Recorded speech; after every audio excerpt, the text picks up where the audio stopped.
On the last night of 1338, when Book basically ran into Raincourt's house, he started telling Blanche that they must leave right now. He must go home, or people of this town will kill him.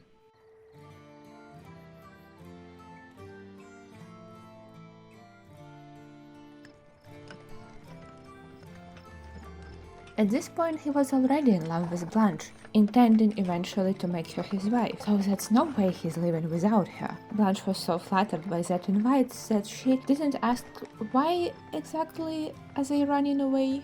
Only when they were already in the carriage, on their way from Handford to Moonwood Mill, only then Book realized that she doesn't know that he's werewolf. A lot of people at Handford's marketplace saw him transform into the wolf, but no one from Raincourt family saw that happen. And maybe they not listen that attentively when people speak of magical beasts. They have two of those in their backyard. That is actually something that Book really liked in the whole Raincourt household. They didn't treat creatures with magic in them as something obscure or scary. They perceived them as part of the nature. That reminded him of his own family. And now, sitting in the carriage with his beautiful wife, we will get back to why she's already his wife. Only now he realized that she doesn't know that he's a werewolf, and he needs to tell her in some way. She might not be afraid of dragons, but what if she will be afraid of werewolves? So he decided to ease Blanche into the knowledge of him being a werewolf. He started talking about his travels, how he first visited Willow Creek before coming to Handford. Telling Blanche about his Willow Creek adventures reminded him about one weird encounter that he had there. Once he passed by Royal Castle, and he saw a group of people. All of them had their faces covered with various masks and veils, but more importantly for Book,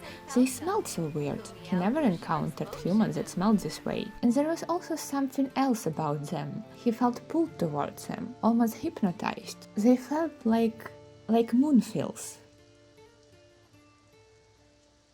Book couldn't see Moon through the window of the carriage, but he definitely felt it. He always felt presence of the moon. Doesn't matter if blinded by sun or covered by clouds, he always felt Moon watching him, and especially when full moon is so close.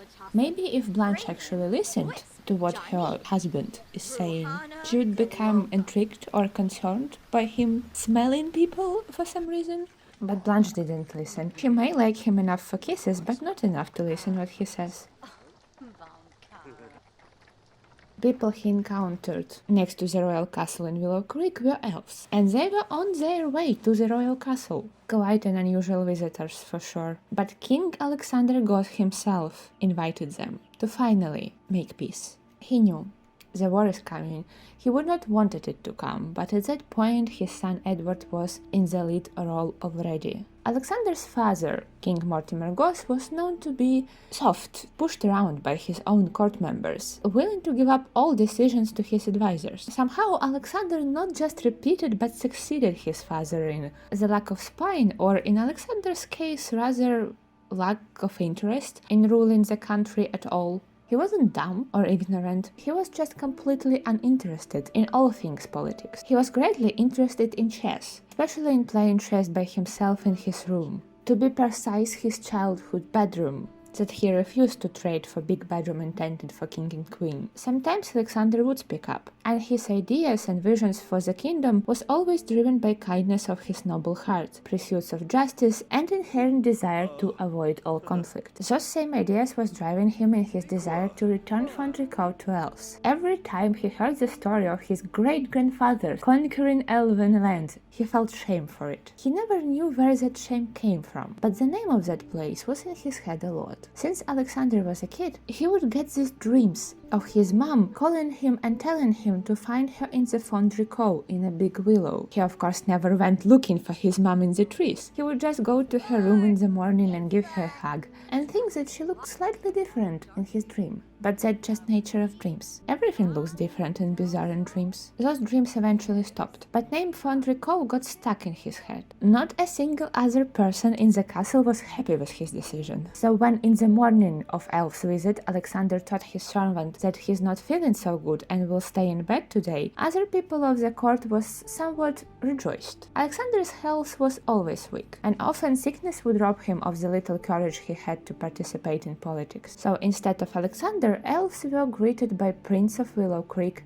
Edward, son of Alexander and Nancy Goth, or what's actually important, grandson and protege of Nancy Landgrab. Nancy put effort into raising this boy. She was not just his grandmother, she was his main parent, best friend, teacher. She spent a lot of time every single day with that boy, making sure to raise him, to carry on her ideas and her ambitions. Really land-grabby ambitions, which is obviously goes really against returning lands that had been grabbed many years ago to its rightful owners. Edward decided to be a problem just as elves walked in. Instead of greeting them, he decided to demand for them to take off masks, and that he will not listen to the single word they say if their faces were covered, because how he could possibly take someone seriously without seeing their face? At that point, his attempt at angering elves was almost successful. They were promised in the letters that Alexandra sent them that they were invited to talk about the most peaceful possible way of returning Fondrico to them. And now, just right after entering the castle, they already been laughed at. But an attempt at actually having a proper conversation been made. A woman standing right next to the leader of elves took off fabric covering her face. She explained that she herself not an elf, but been living amongst them for many years and here to be a communicator of sorts. As she was talking, a lot of smiles went away. A lot of older members of the court recognized her. They became silent, they looked at their feet. She was not wearing crown, but somehow she still spoke and stood and had a presence of a real queen.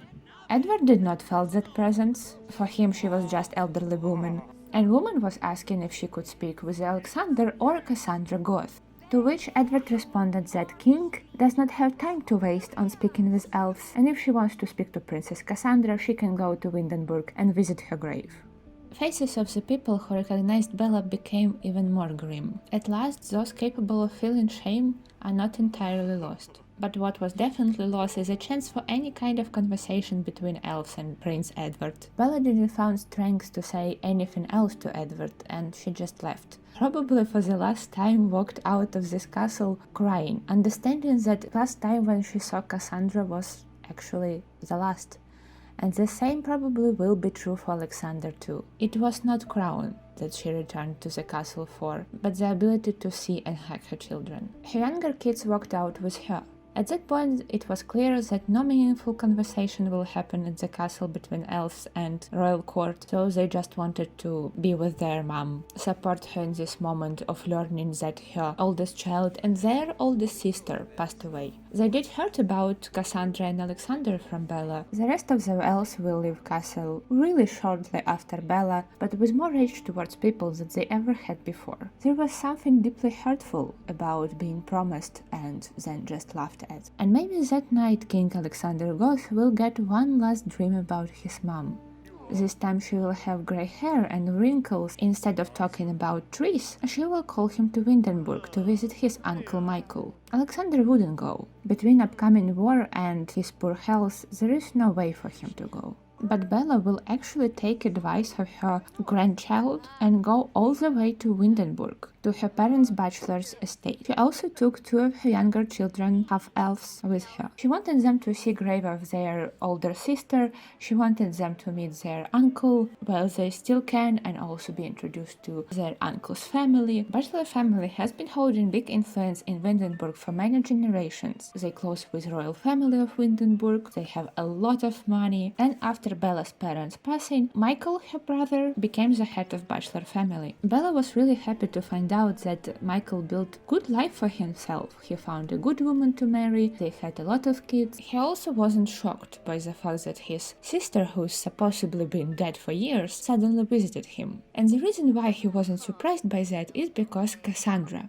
When Cassandra moved with her grandparents and with her uncle Michael, she told them that her mom, Bella Goss, is disappeared at some point. No one knows whether she'd been kidnapped, killed, or what happened, and probably the reason why no one knows what happened is because not that much effort been put into finding out. Instead, her mother been literally replaced by an actress, a lookalike. So when bachelors got letter about their daughter dying in childbirth, person that died actually wasn't their daughter at all. Michael, however, still has many questions about Bella's life. What happened to her? Yeah, probably the main question he has is what happened, where she's been living all these years. Maybe a little bit more details about these two people that showed up with her that she just introduced as her children. Michael knows about elves even less than average Willow Creek resident. He heard the word elf and he heard the name of Fondrico in the long list of Goss family achievements. And now these two young people in his house talking to his children, being very lovely, only a little bit unsettling. So Bella goes on explaining what happened to her, to the last person who cares. The story is simple. She's been kidnapped. She doesn't remember exactly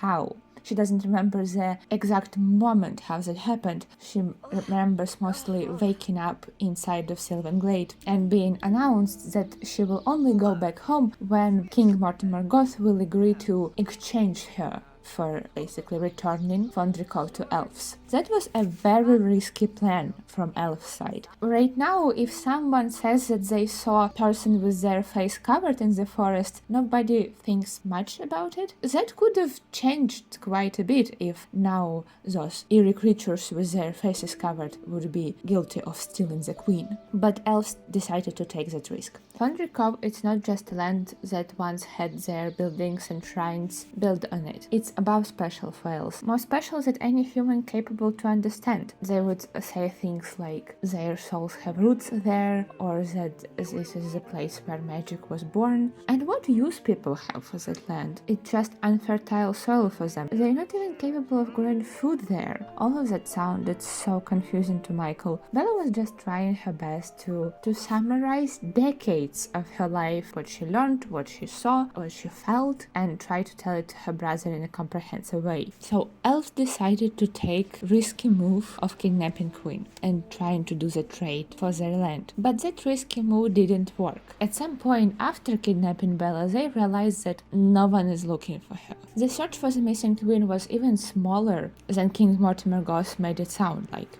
And that's how Bella ended up just being stuck in Sylvan Glade, without any memories how she ended up there, amongst elves that she is being taught to be scared of. She only knew about elves what Goth family told to her. There was this dangerous nation that doesn't worship Watcher, has their own weird traditions that people doesn't understand. When Bella ended up in Sylvan Glade, she very quickly realized that they actually a lot more similar to people than she thought. Time passed, she realized that her husband and king not searching for her. She didn't say it out loud, but Michael understood. She loved Mortimer, and that's why his betrayal felt so painful to her. Bella will also tell her brother that over time she developed romantic feelings towards one of the elves, and those feelings were mutual and resulted in them having children together. Michael had a lot more questions about that, not from the position of judgment. It was hard for him to understand how she could have fell in love with someone who imprisoned her, but that was obvious that Bella doesn't want to go into many details about that. At least not right now. She's not in any rush to return to Willow Creek or Sylvan Glade, so they will have a lot of time to talk about her life with elves. Cassandra sincerely believed that her mom is alive, and fortunately, her grandparents and uncle trusted her. She left to Windenburg after death of her father. The crown been transferred to Alexander, but she understood that Alexander was not going to be one to rule. She already saw how big of an influence landgrabs are gaining, so she just took her little brother Oswin and ran away. It might be a little confusing because she appeared to hate women that played the role of Bella Goss. Probably should have hated her father's bastard child too.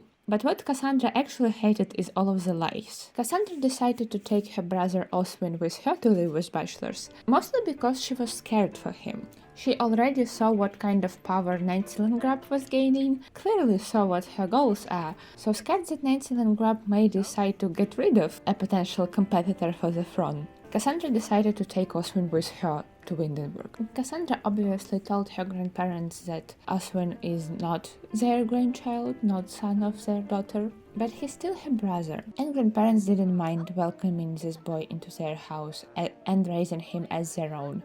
In fact, they were actually struggled for a while with telling him the truth about his parents. Nobody wanted to break little boy's heart by announcing to him on a random day that he technically born out of marriage. That seemed way too messy for a child to explain. So Oswin grew up in Wittenberg, was raised by his sister and her grandparents, thinking that they are also his grandparents and having a really good relationship with Michael Bachelor and his family, with all of the cousins. Only after Cassandra passed away and also grandparents by that time were long gone, only after that Michael found the courage to tell Oswin the truth about his parents. But only because he wanted Oswin to know the truth, because Michael, similarly to his parents and Cassandra, believed that lying will never lead to anything good, but he will still always see Oswin as his nephew and treat him as such. So on the day when Bella suddenly appeared alive at the house of her parents, now her brother, house where she grew up, where she got news that one day she will become the queen of Willow Creek, when she returned back to that house, Oswin wasn't home. She was somewhere hunting in the forest with his friends, having a good time, but that gave Bella time to learn about him and for her brother to tell her that despite being the son of Mortimer, Oswin grew up to be a lot more like Bachelor family and like Cassandra and Bella character-wise. So when Oswin returned to the house, was introduced to Bella and explained who she is, Bella said that because he was named the son of Belagoth, and by her brother's judgment very much lived up to that name, she accepts him as her child. After they all talked for a while, visited together Cassandra's grave, cried together on Cassandra's grave, Bella's younger children that went with her to Windenburg came to her to ask about her intent to stay in here for a long period of time. Shouldn't they be with their father? Doesn't he need them? And Bella admitted that he does need them, and that's the exact reason why they won't be going back to Willow Creek. Prince Edward was getting his army ready to attack Newcrest. He wants to overthrow King of Newcrest and take the throne himself. However, what he doesn't see is that elves that now more angry than they were before won't skip the chance to take control over Fondrico. That is a good chance for sure. While King and his army busy trying to take over throne in different country, there will be much smaller amount of soldiers able to defend Fondrikov. But that doesn't mean that there will be none. Bella knew the dangerous battle between people and elves are coming, and her children's father, leader of elves, may want his children next to him in the battle, but she doesn't. So essentially Bella decided to do the exact same as Cassandra did, escape to Windenburg, and take her children with her.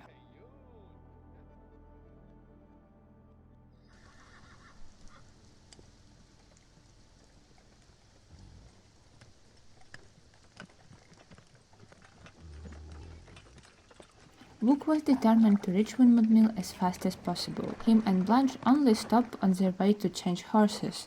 At some point they were no longer running away from people of Handford, but racing against the moon. Also, at some point, Luke had to just tell Blanche that he's a werewolf, because he needed to warn her and explain to her what she needs to do when they arrive to Moonwood Mill. Blanche took an announcement about her husband being a werewolf half seriously.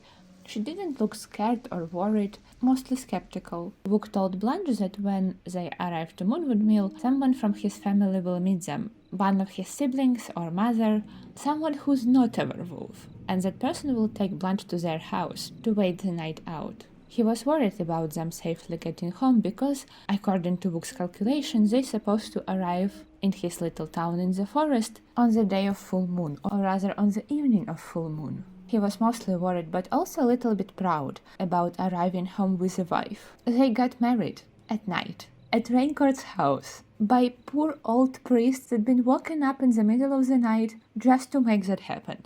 All excited by the idea of running away with her lover, Blanche just announced to her family that she's taking her things and going away right now.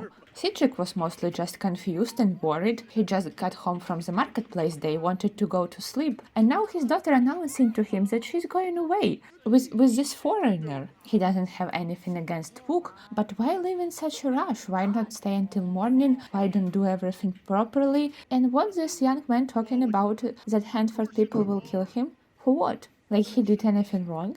While all of that back and forth talking between Blanche and Wook and Cedric is happening, Ned put her clock on, told Aira to not let Blanche leave under any circumstances until she gets back home, and ran to the priest's house. And somehow she convinced that old man to come to their house in the middle of the night to marry her sister and Wook. I probably need to remind you that Ned is proper sim, and she gets so upset when she witnesses improper behavior. So that's absolutely no way she could ever allow her sister to live with a man without being married to him. That would be so inappropriate. And obviously, knowing Blanche, she understood that there is no convincing that could make her stay. And naturally, the only solution to the situation is to get them married right now. So they did, by a very sleepy priest. Blanche and Wook became husband and wife in the middle of the night, with Cedric not knowing what he needs to do, cry or be happy, and Ned being proud of herself for solving this tricky situation. I kinda always saw Blanche and Ned being each other's least favorite sisters, because of Ned being proper and Blanche just not caring about social norms at all. But at that moment, Blanche was probably very grateful for Ned for making this whole priest invasion happen. So I think they gave each other a good sisterly hug, maybe with some tears, before Blanche left.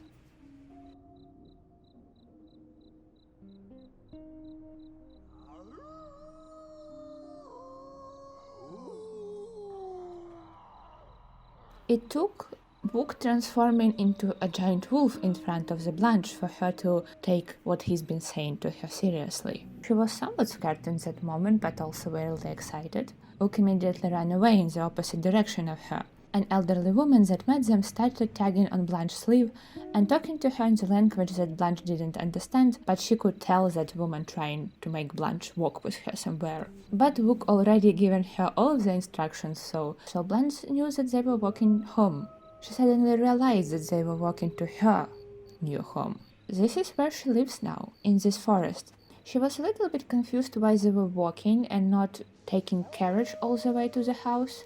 She did notice that as they were walking, forest around them was so quiet. The only thing that she could hear is very quiet wind and howling of the wolves somewhere in the distance. Another thing that she noticed about this forest, it was somewhat colder here than in her hometown. That did upset her a little bit. For majority of her life, there was winter in the Handford, and she definitely didn't want to go and live in winter again, as she will learn later. This place has normal season cycle, the weather just generally a little bit colder than in Handford. She will learn to appreciate it when summers will feel not as hot as at home. Elderly woman, who she assumed was Wook's mother, took her inside of the house, tightly closed and locked door behind them. Except that elderly woman and Blanche, there is also a couple of other women around Blanche's age in the house with them. All of them spoke in the language that Blanche didn't understand, but that didn't get in the way of them offering her food and a hot drink that tasted like water with some herbs in it. In that moment she did felt somewhat lonely. She was alone in faraway country with the people she doesn't know, that don't even speak the same language as her, in the forest filled with potentially very dangerous creatures that she never heard about before, one of those creatures being her husband. That feeling of loneliness wasn't much about the people she was with at the moment. They weren't unpleasant by any means. Maybe elderly women looked a little bit grumpy and talked a little bit too loud, but younger women were very pleasant. Blanche just missed her family. After a short time, matriarch of the house noticed that Blanche getting sleepy, probably from all of that good food and calming herbal tea, so she showed Blanche a room for her to sleep in.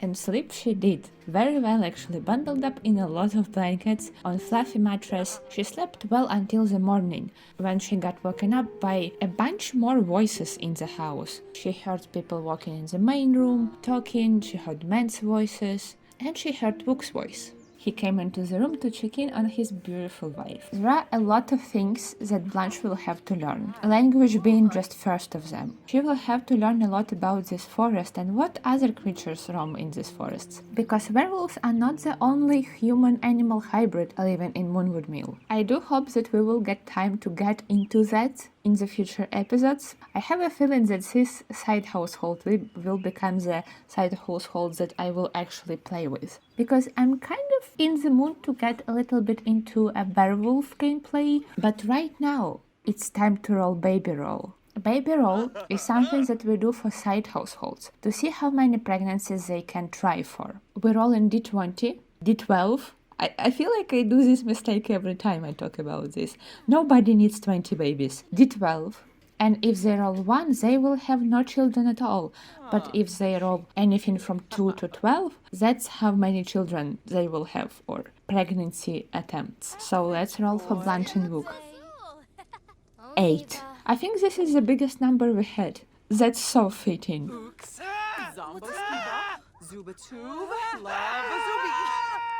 And after they're done with that, we're gonna go home to actually play through this year. Welcome to Ultimate Decades Challenge. We're probably more than 20 minutes into this video at this point. But now we can get into actually playing through year 1349. Year started with my mods being broken. I was filming this shortly after update came out, the one with stairs, family trees, and new event.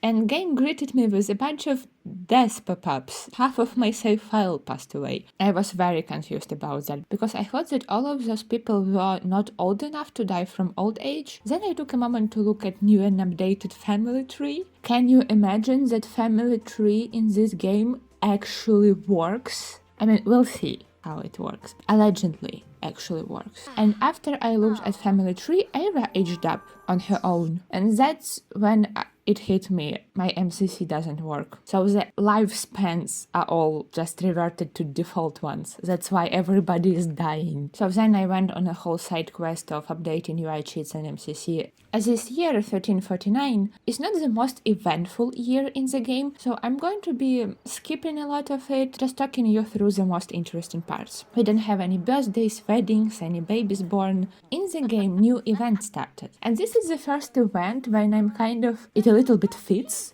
with Ultimate Decades. Like, I feel like I can make it work. We can ignore certain parts like watching news on TV. First pop-up of the event says, "Greetings, I'm a royal envoy representing the noble kingdom of the Darong." And my brain tries to read that as dragon every time, because it looks like word dragon with letters jumbled. Maybe I'm just thinking about dragons too much. We have 2 of them behind the house. It's hard to not think about them. I have received word of suspicious activity regarding some of the ancient treasures being kept outside of the kingdom. I have come to ensure the safety and security of those items. I'm hoping to do this as swiftly as possible. I do not want to bother any of dukes with this matter. They're just so busy, as noble people tend to be. You understand, don't you? I need someone trustworthy to help me complete this task, and you caught my eye. Would you help me with my master plan? Royal duties? I will make sure it worth your while. Like, this sounds kind of fitting. Maybe not for Anchored Family, but for this universe. I thought maybe we could play through it on streams, but I didn't decide with which family I want to play through that. Maybe with our new side household. Maybe we can pick NPC households that we just want to play with. But because I loaded in the Raincard household, quest kind of started here, and Royal Envoy showed up. She's now standing in front of our house, kind of awkwardly. Imagine this person just shows up at your house after your daughter just ran away with a strange man. So I just decided to ignore the lady, which is so funny because she's now kind of stuck on this lot or on any lot where your Sims are. Event forces her to be there. So we have a prisoner for this episode. Our main focus in this year will be making money because we left with not even 200 simoleons after paying Blanche's dowry. So on Sundays they tended to farm, to animals. I noticed that Citric and Nair was talking a lot and kind of bonding. She's now oldest child in the house. Maybe Citric is upset that his family becoming smaller and smaller. His children, before Plague, his children was just leaving the house, flying out of the nest, but then they just died. Now Blanche left so abruptly. I feel like men would be stressed. Because it's Sunday, we went to church, and Royal Envoy went with us. Citric visited Cora's grave, spent some time remembering her. I was trying to film that sad moment, and NPCs decided that this is the best place to stand. Era was talking to some local kids. I also noticed some children from Goodman family and decided that Nael and Era should say hi to them. They had very cute, very lovely chat until Royal Envoy came up to them and it became really awkward. Then Jasper walked by and saved Noel from awkward social interactions. They chatted for a little bit, then Peter reached out to Citric once again. Usually when Peter writes to Citric, he should just stop doing that because Citric doesn't know how to read, so every time when that happens, he needs to find someone to read letter to him and write answer for him. But Peter just keeps writing letters. Usually they about women, about another woman she went on a date with. I think I counted 3 of them at this point. But this time it's different. This time it's about his career. He's been thinking about getting a new job. He spent his whole life following in his father's and uncle's footsteps and being a blacksmith, and then ended up as a weaponsmith for royal family. He's working with metal. My knowledge is limited, I'm sorry. But I thought maybe he actually never wanted that. Maybe it was forced onto him by his mom. You need to be like your dad, you need to become blacksmith. She paid a lot of money for him to become blacksmith apprentice, and she had to embarrass herself in a way by begging his uncle to accept him as his apprentice. So the weight of all of that was on him his whole life, and he did become good at his craft. And now at his old age, I actually don't know if he's that old. He's maybe like 50. Let's say Peter is 50. And now he wants to change his career. He wants to pursue something else. He wants to break free. I decided to encourage him to do that. I'm just really curious what he will pick. I wonder how that would work for him in terms of living in the royal castle. If he been hired there to make weapons for royal family, and now he doesn't want to make weapons for royal family anymore, he's probably going to be kicked out. So he will have to come back home to his wife and children, deal with consequences of his own actions. Walker would be unhappy about that. His son already gotten used to being head of the household. Meanwhile, Ned and Jasper was just chatting. They became best friends on that day, which was really cute. Then everybody got a little hungry, so they had a snack of boiled eggs while watching full moon rise, which means that Blanche reached Moonwood Mill. Then everyone went home, put toddlers to sleep. Blanche did enter a phase, or not a phase, a mood swing. She had a mood swing, and because of that mood swing, she was mortified, which made me scared because this is intense emotion and they can die from that. And Blanche already once did die from that, so I was very nervous about her, but she just went to sleep, so we were fine.